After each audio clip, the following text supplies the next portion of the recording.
मैया की जय जयकार।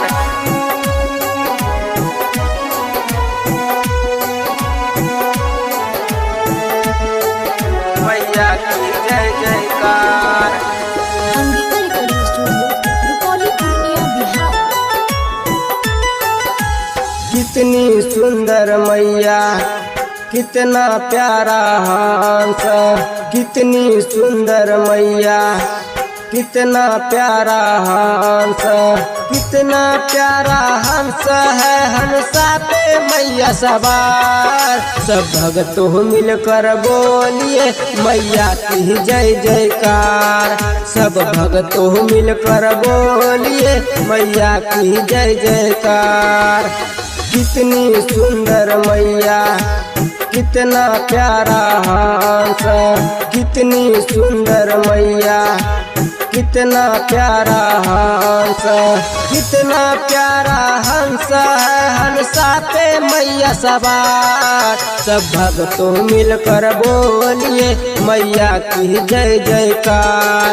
सब भक्तों मिलकर बोलिए मैया की जय जयकार। सब भक्तों मिलकर बोलिए मैया की जय जयकार। Music by DJ Neeraj.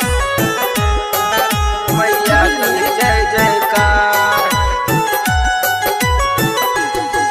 तू सारे जग की मैया है, मेरी परी भंवर में एक नैया है। तू सारी जग की मैया है, मेरी परी भंवर में एक नैया है। दुख रे माँ दूर भगाती है, कष्टों को दूर भगाती है। सब करते जय जयकार, मैया करती उपकार। सब करते जय जयकार, मैया करती उपकार। मैया करती उपकार, ये माँ करती दुखों से पार। सब भक्तों मिलकर बोलिए मैया की जय जयकार।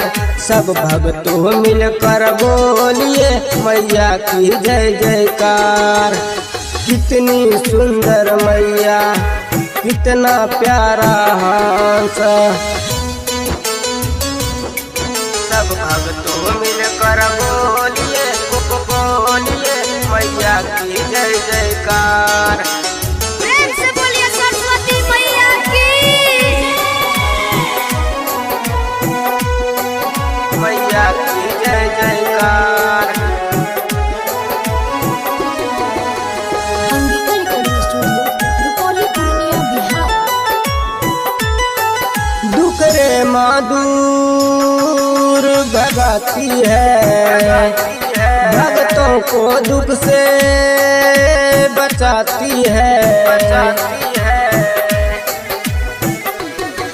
दुख रे माँ दूर भगाती है, भक्तों को दुख से बचाती है।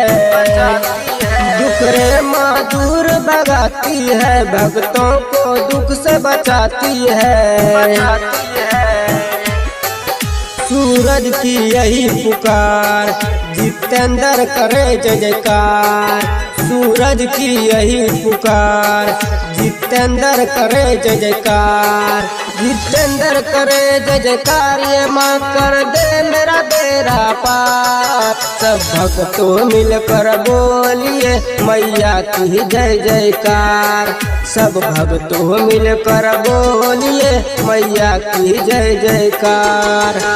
कितनी सुंदर मैया, कितना प्यारा हंस, कितना प्यारा हंस।